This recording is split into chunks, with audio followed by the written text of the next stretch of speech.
Ladies and gentlemen, citizens of Dawson City, first city of the North, capital of the Klondike, I have the honor of introducing the fight of the century!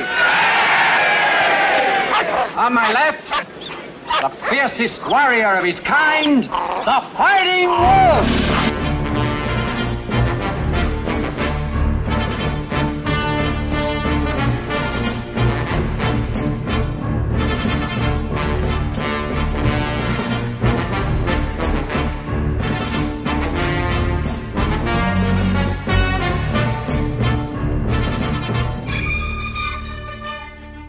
Bonjour tout le monde. Alors ça fait un petit moment qu'on n'a pas fait de vidéo, mais là on a décidé de faire une vidéo pour rendre hommage à un acteur décédé le 31 juillet, donc John Steiner, un acteur anglais qu'on aime beaucoup, que les amateurs de cinéma italien connaissent aussi parce qu'il a joué dans beaucoup de films. C'est vraiment une gueule du cinéma italien. Donc voilà. Voilà, donc on voulait revenir un petit peu sur sa carrière, vous présenter quelques DVD voilà, de films dans lesquels il joue qu'on apprécie énormément chez Bisnotet. Donc pour resituer, John Steiner, c'est un acteur britannique en fait qui est né en 1941 à Chester, et tout de suite en fait il se dirige vers le métier de comédien. En fait il est très intéressé par la comédie.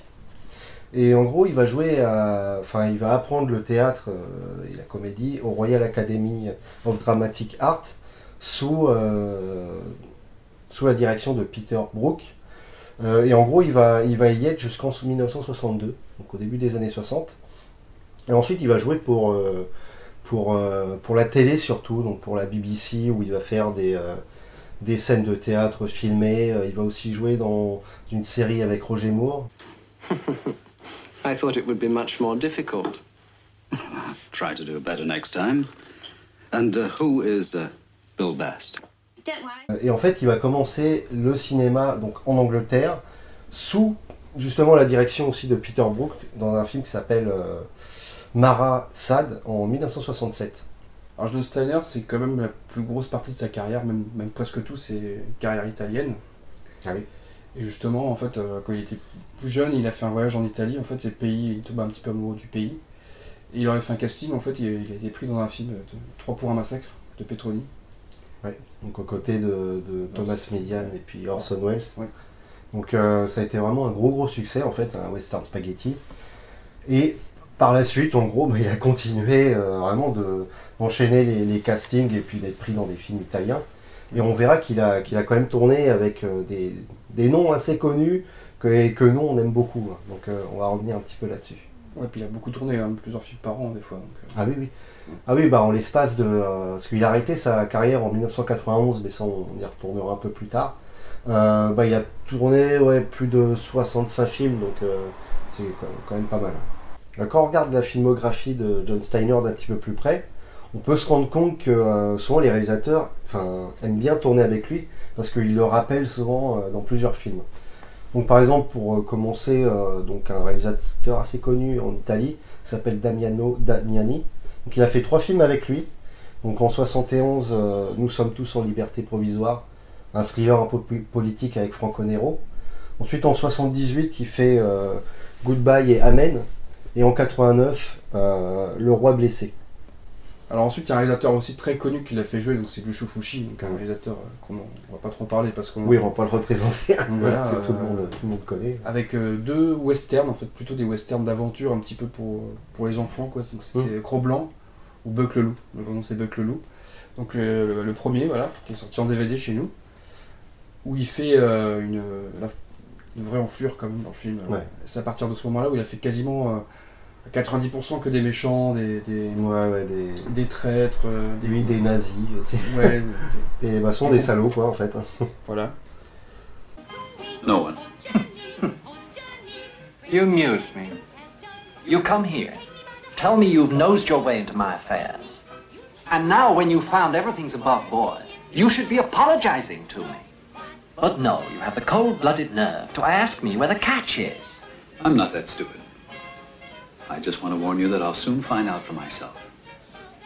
There's nothing to find out, Mr. Scott. Won't you have a cigar? An offer from a gentleman. Et dans le 2, il revient. Voilà, Le retour de Grohl. Je vous spoil du coup, mais voilà, il revient en fait, il fait un personnage qui a perdu la mémoire en fait. Ouais. Il fait semblant d'avoir perdu la mémoire, et sauf que Franco Nero il voit vite que c'est juste, voilà, c'est vraiment le méchant du film. C'est vrai que John Steiner il a vraiment un physique assez particulier, assez élancé, un visage assez fin, un côté un petit peu forcément anglais. Et c'est vrai qu'il peut faire un peu peur, mais ça va pas être le méchant dégueulasse sur soi, lui ça va plutôt être un peu classe, un peu sadique. Méprisant aussi. Hein. Ouais, voilà. Ouais, vraiment ce regard méprisant qui joue à perfection. Et donc oui, ça le rôle de salaud et tout, ça va vraiment le poursuivre toute sa carrière. Même s'il joue pas non plus que ça, mais vous verrez que ça revient souvent. Ça c'est marrant parce qu'à ce qui part en vrai, c'était un acteur adorable. Bah oui, très raffiné, très cultivé, mais justement, des fois ça transparaît aussi dans ses rôles de méchant, ça. Et du coup, avec Fulci, il en a fait un troisième, donc un film sorti en 1974 qui s'appelle Dracula in Bianza. Donc apparemment, il joue un comte Dracula homosexuel, donc c'est une comédie en fait. Mais bon, ça a l'air d'être un film un petit peu rare, on l'a pas vu. Donc non, ça c'est un Fulci pas très connu, quoi. Donc là maintenant, on va vous parler d'un réalisateur qu'on aime bien, donc c'est Tinto Brass. Il a fait 3 films aussi avec lui, dont 2 les plus connus que nous on apprécie beaucoup. Hein. C'est vraiment Tinto Brass, il aime bien vraiment les grosses fresques historiques avec beaucoup d'effets, d'effets de mise en scène et tout. Et donc le premier, Madame Kitty, donc sorti en 1976, ou aussi connu Salon Kitty, c'est plus connu. Donc je vais vous montrer, voilà, en DVD, il est sorti en France, où là John Steiner a vraiment un rôle vraiment intéressant et presque principal dans mes souvenirs. Il a un rôle important dans le film, même si pas tant que ça, mais oui, il a un rôle important. C'est lui qui donne la mission du film, quoi. Donc si tu veux parler un petit peu de ce film, je sais que toi tu l'apprécies aussi beaucoup. Oui, c'est un film qui a été plagié par Bruno Mattei d'ailleurs. Oui, c'est vrai. Même, en fait, oui, c'est un. Mais ce qui paraît, je crois que c'est inspiré d'un fait réel où le haut commandement du Troisième Reich en fait demande à un officier de construire une espèce de bordel où les prostituées font parler les nazis en fait qui complotent contre Hitler, quoi.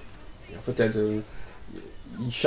Steiner charge un Allemand qui est joué par Helmut Berger de former des jeunes filles en fait vraiment des choses un peu hard, quoi, enfin des trucs les plus extrêmes, quoi. Oui, c'est ça, et puis du coup dans mes souvenirs il y a des micros cachés un petit peu partout dans les chambres en fait. Voilà, le but c'est de faire avouer aux généraux nazis s'ils complotent oui ou non contre Hitler, quoi. C'est un peu ça le but du film, quoi. Voilà, c'est ça. Là c'est vraiment crasseux, quoi. Hein, un peu pour déloger des traîtres en fait, en quelque sorte. Donc ça c'est un très bon film, bien. C'est bien bis, mais en même temps il y a pas mal de budget, franchement. Tinto Brass, oui.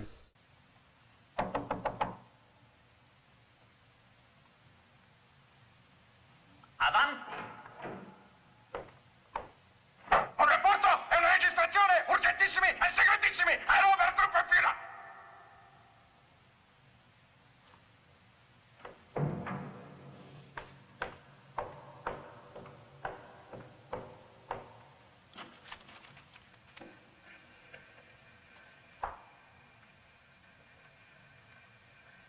Guarda!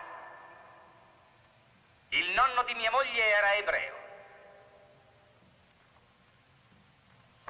Potrebbe essere pericoloso anche per te, se lo vengono a sapere. Non più quando avrò il potere che mi spetta. Donc voilà, un film assez extrême qui un peu qui va, on peut faire un parallèle avec l'autre film justement dans lequel il a joué, John Steiner. Donc c'est Caligula, sorti en 79. Là où il a un petit rôle par contre. Oui, vraiment un tout petit rôle. Il a d'ailleurs un style assez remarquable. Oui, c'est ça, il a une toge de sénateur avec le crâne rasé, une sorte de trait de peinture sur le crâne.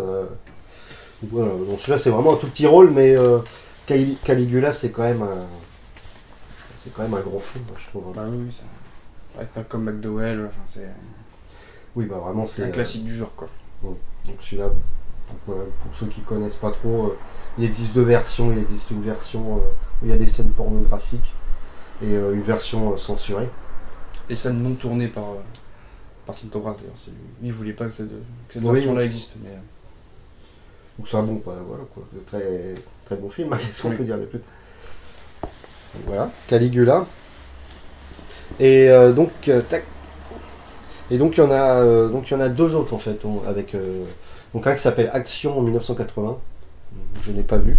Et du coup le tout dernier film de la filmographie de John Steiner est un film de Tinto Brass, sorti en 91 qui s'appelle Paprika.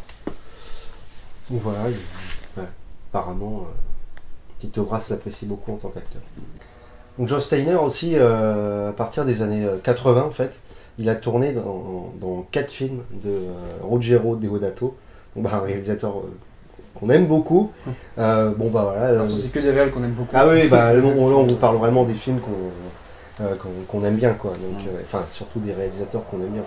Et alors c'est pas les plus connus de Deodato, donc le papa de Cannibal Holocaust, on va revenir là-dessus. Donc le premier c'est un film qui est sorti en 1975. Donc il s'appelle Ondata di Piacere. Donc c'est un thriller en fait. Ouais, qui est pas très connu. Je l'ai pas vu en tout cas. Et ensuite en 1985, donc là un film que là on a vu et qu'on aime beaucoup qui s'appelle Amazonia, la jungle blanche. Ouais, qui est un film produit par la Canon. Ouais. Donc avec des acteurs américains comme Michael Berryman, Richard Lynch. On m'a dit que vous vouliez me rencontrer. Pourquoi? Ouais, Des gens comme ça. Karen Black aussi. Ouais. Brian Horn, voilà un bon scoop. C'est à ça que tu pensais, France? J'ai perdu. Et dans ce film, il fait une espèce de trafiquant de drogue d'Amérique du Sud avec un accent doublé par Gérard Hernandez. Ouais, bah. Qui donne un côté au personnage vraiment inhabituel quand même, parce qu'on voit. C'est un personnage vraiment qui a une tête d'anglais. Enfin là, ils ont mis une grosse barbe dégueulasse. Où il transpire et tout. Puis là, ouais, c'est ça, avec la chemise ouverte, et puis toujours il se balade avec soit le fusil, soit la machette. Un personnage sacrément dégueulasse, celui-là. Ouais, c'est rare comme. Qui trafique de la drogue, qui trafique des filles, qui gère un camp en plein milieu de la jungle. Bah voilà quoi, c'est une sorte de tortionnaire en fait, en quelque sorte. Et c'est un film qu'on vous conseille franchement parce que c'est. Alors peut-être qu'il a été un peu vendu sur le fait. Deodato, jungle blanche, on s'imagine qu'il y aura des cannibales, en fait il n'y a pas de cannibales dans le film. Bah, il y a des tribus primitives hein, quand même de la jungle, mais c'est plus un film sur les sectes en fait, au milieu de la jungle, qui s'inspire du massacre de Johnstown et qui crée une histoire imaginaire autour de son leader Jim Jones. Donc ouais, celui-là on vous le conseille, et John Steiner a un gros rôle quand même. Ouais. Il joue un des méchants du film. On dit merci, Vlado. Merci, Vlado. Je suis bon avec toi et avec mes amis, non? Mickey a appelé. Rita et son groupe ont été massacrés. Manuel doit garder la cam à Porto Rico. C'est tout? Oui, c'est tout. Cette chère Rita. Allez, vas-y. Baise-la. Baise-la, c'est une vraie salope. Donc l'année suivante, en 86, il a fait 2 films pour Deodato. Donc c'est Le Camping de la Mort, qui est un espèce de slasher un peu inspiré des slashers américains. Oui, voilà, qui se passe dans une colo quoi. Et Le Loup du désert, donc qui est un post-apo. Vous m'avez jeté mon hospitalité au visage. Vous avez cru pouvoir impunément vous jouer de moi? Scum, le malacoute. Je suis le roi, le chef, le grand patron.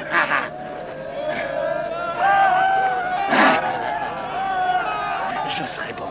Je vais te pardonner, car j'ai l'intention de faire de toi ma reine. Alors un réalisateur avec qui il a beaucoup travaillé, je pense même que c'est le réalisateur qui l'a fait plus bosser en Italie, c'est Antonio Margaretti, qu'il a fait presque une petite dizaine de films avec lui, donc presque. C'est entre 80 et la fin des années 80. Donc le premier c'est Héros d'Apocalypse, qui est un espèce de... Ouais, c'est un mélange de... Ça ressemble un petit peu à Apocalypse Now, quoi. C'est Un film un petit peu dérivé de ça, quoi. Ouais. Et donc voilà, c'est un film qui est d'ailleurs vraiment sympathique. J'ai un DVD dans le coin. Ici. Alors celui-là, il y a plein d'éditions. Ça va quoi le coup de tonnerre, putain. Il n'y en a jamais, tu sais, il faut que ça me casse les couilles maintenant, tu sais. Alors là, il est sorti en DVD chez nous, donc il y a plein d'éditions, vous verrez si vous voulez dans les Zcash, des choses comme ça. Je crois que j'en ai vu au moins 5 ou 6 différentes éditions de ce film-là. Donc vraiment un film sympa avec David Warbeck, ça pète de partout aussi. Voilà, donc voilà, un film très plaisant. I cannot see America.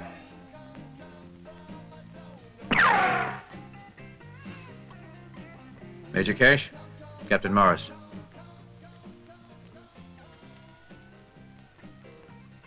Captain Morris?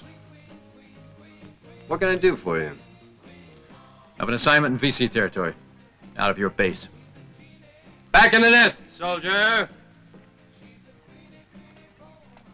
En 1981, un film autour de la course automobile, donc L'Enfer en 4e vitesse.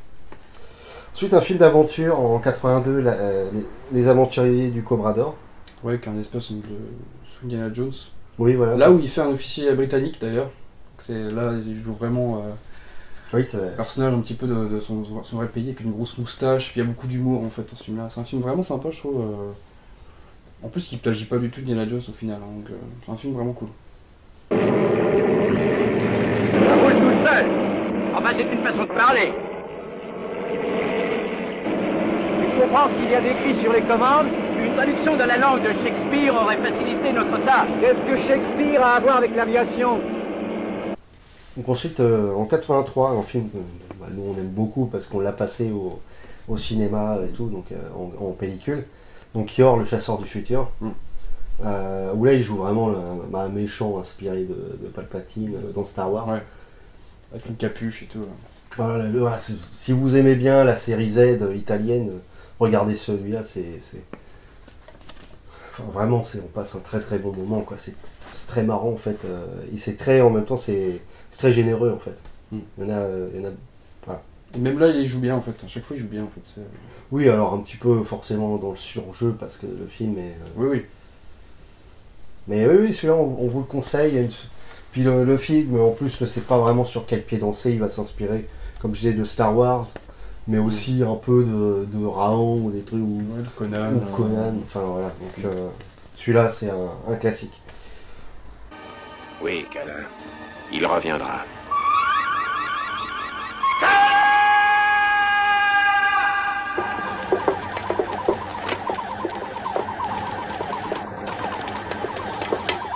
Je veux faire de toi le créateur d'une nouvelle race en t'accouplant avec Kala, une femme génétiquement parfaite.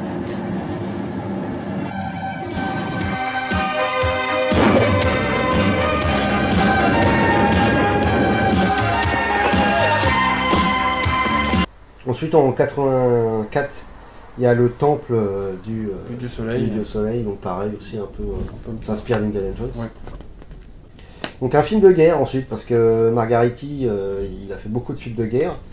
Et il en a fait un notamment qui s'appelle Commando Léopard, qui est très sympa, hein, franchement, avec notamment Klaus Kinski. Ouais. Celui-ci, alors... un film qui n'existe pas en DVD chez nous. Donc, non, mais qui est vraiment un film de guerre. Ouais, très... on passe vraiment un bon moment, quoi. Très divertissant. Avec du budget en plus, quoi. Ça pète de partout. Voilà, donc une production Dietrich. Il y a notamment une scène dès le début qui se passe autour d'un barrage où ils font péter le barrage. Au bout de 10 minutes de Au film. bout de 10 minutes. Déjà, ça donne le ton, quoi. Et le film n'arrête pas, en fait, vraiment. Ça... John Steiner, il joue un gentil dessus. Ouais. Oui, il fait partie d'un commando, un peu, du fameux commando Léopard.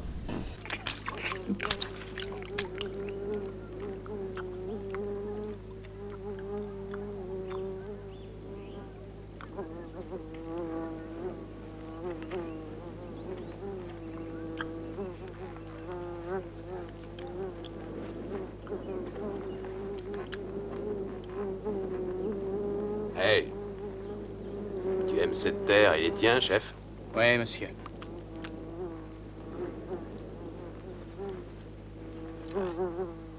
Savent-ils que nous combattons pour eux aussi? Ouais, monsieur. Ah. Dis, pourquoi ils sont tous là à me regarder? Ce n'est pas vous qu'ils regardent, monsieur. C'est leur repas. Ah. Et ensuite, pour finir, en 88, le Triangle de la peur. Alors sur ce DVD de Pulsion Cannibale de Margaretti, donc John Steiner ne joue pas dedans, mais en bonus, il y a le documentaire du fils de Margaretti, The Outsider, où John Steiner justement intervient dans le documentaire, où il dit plein de choses sympathiques sur Antonio Margaretti. Donc c'est un documentaire que je vous conseille vraiment, vraiment intéressant. Et puis des interviews de John Steiner, on n'y en a pas beaucoup non plus en fait. Non. Donc là c'est l'occasion de le voir parler de cinéma. Alors en 77, il a tourné dans un western que j'adore, un très très bon western italien, justement, un petit peu le... 77, c'est un peu la fin du western en Italie, donc c'était les derniers quoi. Et celui-là est vraiment cool, hein, c'est un western de Sergio Martino qui s'appelle Manaya, l'homme à la hache. Évidemment, il joue le méchant dans le film, donc... Un méchant très très bien campé, hein, quand même, avec un style et tout. Ouais.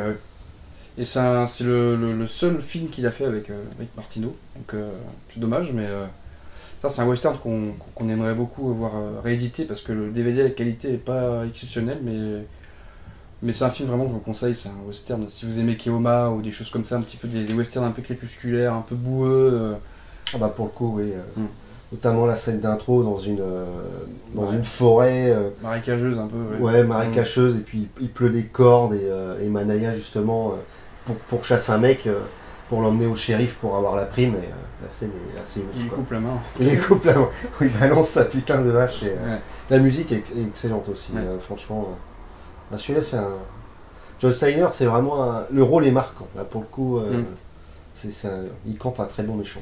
Ouais.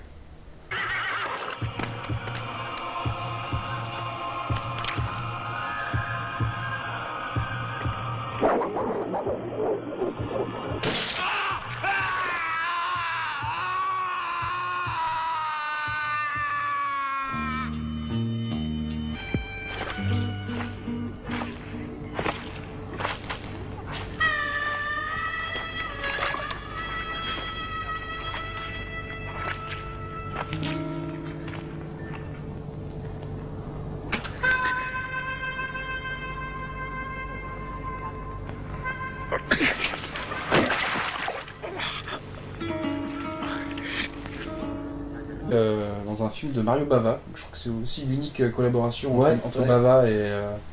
un des derniers Bava en fait. Et John Steiner, donc c'est Choc, qui n'est pas un très grand film, mais qui est regardable, qui a été édité chez Mad Movies. Donc c'est un film un petit peu de maison hantée, donc voilà, c'est un film qu'on vous conseille, qui est trouvable en plus à pas cher, hein, donc voilà. Alors un autre film aussi très sympathique, donc SS Représailles, de Cosmatos. Alors là, c'est un film italien parce que c'est une production italienne, ça se passe en Italie, les acteurs sont quasiment presque tous italiens, mais par contre Cosmatos c'est un réalisateur grec, voilà, qui a une carrière un peu bizarre parce qu'il a tourné dans plein de pays différents, donc voilà, c'est un film vraiment bis italien. Donc il y a une belle édition Roi des Châteaux qui est un petit peu rare maintenant quand même. Ouais. Mais le film, bon, la qualité est pas très... il y a mieux, mais bon, c'est le seul moyen de le voir. Donc, oui, bah il n'y a que la VF et puis bon, pas de bonus. Ouais. Roi des Châteaux, c'est un peu ça. Ah oui. Donc, le film est intéressant parce qu'il parle d'un fait qui est un fait réel. En Italie, donc, voilà, dans les années 40, pendant la guerre, des résistants italiens ont tué un commando d'Allemands en fait, et une trentaine d'Allemands je crois. Et Hitler avait exigé en vengeance que l'Italie livre 10 Italiens par soldat allemand tué. Donc ça faisait environ 300 Italiens qui allaient être exécutés. Donc le prêtre, qui est joué par Marcio Mastroianni, en fait, s'oppose à ça. Il essaie de tout faire, il essaie d'aller voir les commandants allemands, donc, dont un joué par John Steiner. Ouais. Voilà. Oui, donc c'est ça, c'est Richard Burton en fait dans le film qui est censé mettre ça en œuvre, et John Steiner est un peu son second en quelque sorte. Et bon, il a un rôle assez important quand même, on le voit beaucoup dans le film. Et justement, John Steiner dans ce film a un peu peur que s'il tue 300 innocents italiens, qu'il y ait vraiment une révolte, parce qu'à l'époque l'Allemagne était occupée, l'Italie, donc voilà, il a un rôle assez ambivalent, on va dire. The Russians move west on a 1,000-mile front. Everyone expects the Allies to invade France any day now. The Third Reich is sinking, my dear man. We must be sure not to sink with it. Is that what you're trying to tell me, Donald? I don't need to make long-distance telephone calls to know what's going on. I just keep my eyes open here in Rome. And you don't like what you see. I love Rome, Donald. 1981 aussi, il joue dans un film de Peter Zinner qui s'appelle La Salamandre. Donc c'est un polar, un peu thriller, un peu d'espionnage, mais très très efficace franchement, avec un casting 5 étoiles on peut dire.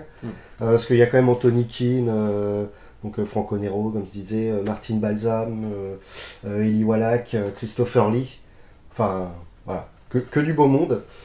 Et franchement c'est un film qui est pas très très connu, alors il est sorti juste sous cette édition là, où il y a quand même la VO, donc, parce que le film a été tourné en anglais, donc Franco Nero il n'est pas doublé en anglais, c'est vraiment lui qui parle en anglais, avec son accent italien. Donc celui-là je vous le conseille vraiment, vraiment beaucoup. It could have ruined this operation. You do see that, don't you, Captain? Respectfully, sir, I submit I'm only doing my duty.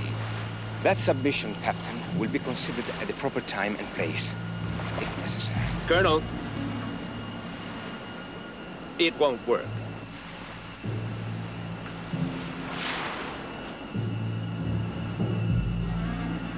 Man! Donc en 82, il a fait un film, le seul film avec Dario Argento, qui est du coup un des cinéastes italiens de bis les plus connus, quoi. Donc dans Ténèbres, qui est un très bon giallo, et d'ailleurs qui est un des, presque un des seuls films d'horreur, vraiment proprement dire, où John Steiner joue dedans en fait. Et voilà, qui est un John Steiner, pas un très très grand rôle quand même, mais bon, on s'en souvient quoi, sans trop en dire, mais voilà, un film incontournable, voilà, qu'il faut absolument voir. Donc il a fait 2 films aussi avec le réalisateur Enzo G. Castellari, donc qui est franchement un très bon réalisateur italien qui a fait beaucoup de polizioteschi dans les années 70, mais dans les années 80 il s'est plutôt retrouvé à faire des films un peu plus fauchés. Les post-apo, ils sont quand même très bons, je trouve. Oui, mais bon, plus Z que ses débuts de carrière. Et justement, John Steiner, il a joué pour lui à cette période-là, donc notamment en 87 dans un film qui s'appelle Striker, donc c'est un film de guerre. Oui, il tourne aux Philippines, je crois. Vraiment. Ouais, voilà. Et surtout un en 89, donc au final 2 ans avant que John Steiner mette fin à sa carrière d'acteur, Sinbad. Donc bon, nous on aime beaucoup ce film là en fait. C'est tellement Z et caricatural, enfin ce que vraiment ça en devient très très marrant quoi. Donc dans le rôle principal, Sinbad c'est Lou Ferrigno, donc qui a une musculature dans celui-là absolument démesurée. Et donc John Steiner joue le méchant Jafar, qui est absolument génial franchement. Oui, c'est exceptionnel. Même lui, on voit qu'il prenait plaisir à s'éclate dans le rôle, quoi. John Steiner, ça peut autant être un acteur qui, dans la finesse, mais de temps en temps, il se lâche et alors là, mais il surjoue. Je crois qu'il a des ongles super longs et tout dedans. Enfin. Ouais, puis il est toujours comme ça. Puis il fait des gros yeux aussi. Ouais, puis il y a des plans de caméra, c'est ridicule. Enfin, sur gros plan sur sa tête. Enfin, c'est pas un chef-d'œuvre, hein, mais. Non, mais franchement, ça c'est un film complètement raté, hein, objectivement, mais c'est un film extrêmement drôle. Hein. Franchement. Donc voilà, Sinbad. Qu'à ton service, j'amène la haine, la guerre, la pauvreté et la peste dans ce royaume si florissant, et puis que je soumette ce peuple à l'oppression et à la torture. Et fais en sorte que grâce à la terreur et à la tyrannie, naisse le tout-puissant royaume du mal. Donc John Steiner, vraiment, il a tourné avec la crème de la crème du cinéma italien. On va vous citer pour aller rapidement, quelques réalisateurs assez connus avec qui il a fait, en ce moment c'est juste un film. Donc par exemple Romolo Guerrieri, Mario Bellocchio, Marino Girolami, Stelvio Massi. Donc il a aussi joué pour Mario Caiano, qui est aussi un grand artisan du cinéma italien, Paolo Cavara, ou encore Liliana Cavani. Et aussi Fabrizio De Angelis. Donc voilà, John Steiner, c'est une carrière, on va dire, d'une bonne vingtaine d'années à peu près, mais on peut quand même souligner le fait que c'est un acteur qui savait vraiment jouer, en fait. savait vraiment jouer, quoi. C'est un très bon acteur. Ah bah qui vient du registre classique en fait, hein. Il jouait du Shakespeare dans ses débuts, donc... Sauf que bon bah voilà, il est allé vers un type de cinéma, donc le cinéma italien. Aujourd'hui c'est vrai que c'est un acteur complètement inconnu hein, par les gens, mais par contre, qui avait vraiment une tête particulière et un jeu particulier, et ça mérite vraiment d'être un peu de redécouvrir ses films, quoi. Oui, et d'ailleurs c'est un peu dommage que... parce qu'il aurait pu peut-être jouer dans d'autres choses après 91, jouer en Angleterre, pourquoi pas, ou aux États-Unis. Enfin, c'est bizarre que personne n'ait appelé. Voilà, je trouve ça un peu dommage, parce qu'il avait vraiment... Même vieux, hein, il avait quand même toujours une tête vraiment en plus encore plus british en vieillissant. Dans les années 80, il est retourné un petit peu faire une série en Angleterre, mais apparemment il n'aimait pas jouer dans les séries en fait, donc il préférait les films. Et du coup, il a une fin de carrière assez amusante, John Steiner, parce que en fait, le cinéma italien, quand on voit vraiment la fin de ses rôles, c'est des toutes petites productions. Donc c'est-à-dire que pour lui, l'argent manquait un petit peu. Et il avait une autre passion en fait, c'était l'immobilier en fait. Donc à la fin des années 90, enfin au début des années 90, il est retourné vivre aux États-Unis, en Californie. Et en fait, il a créé une agence immobilière de luxe à Beverly Hills, donc qui était encore en activité avant sa mort. Là, alors, il n'était pas tout seul, donc je pense que ça va être repris par sa collègue, mais donc voilà, c'était sa deuxième passion, agent immobilier, et apparemment il était très bon dans ce métier. C'est même bizarre parce qu'il avait plus de 80 ans en fait, et il travaille encore, quoi. Donc c'est vrai que il a décidé de se reconvertir à plus de 50 ans passés en fait. Et une anecdote qui est marrante, c'est qu'apparemment Sage Stallone, donc le fils de Sylvester Stallone, un jour... qui était un gros fan de bis, quand même. Ouais, exactement, un gros fan de bis. Voilà. Et il lui a acheté une maison, et le reconnaissant, peut-être qu'il a pris cette agence immobilière, justement parce que c'était John Steiner, on ne sait pas ça. Mais et du coup, il lui demandait de faire ses meilleures répliques, puis même John Steiner s'en rappelait pas en fait. Donc ça c'est un peu dommage en fait, il y a beaucoup d'acteurs bis qui malheureusement ont un peu oublié peut-être leur ancienne carrière. Beaucoup aussi qui prenaient peut-être pas ça vraiment au sérieux, quoi. C'était plus pour s'amuser ou... Mais apparemment il est pas du tout mécontent de reparler de ces films-là, parce que apparemment il fait beaucoup de bonus dans les DVD, notamment en Angleterre, peut-être aux États-Unis, et donc il aime beaucoup parler de tous ces films. Donc il n'a aucune honte à en parler, contrairement à certains qui n'admettent pas qu'ils ont tourné dans des films Z.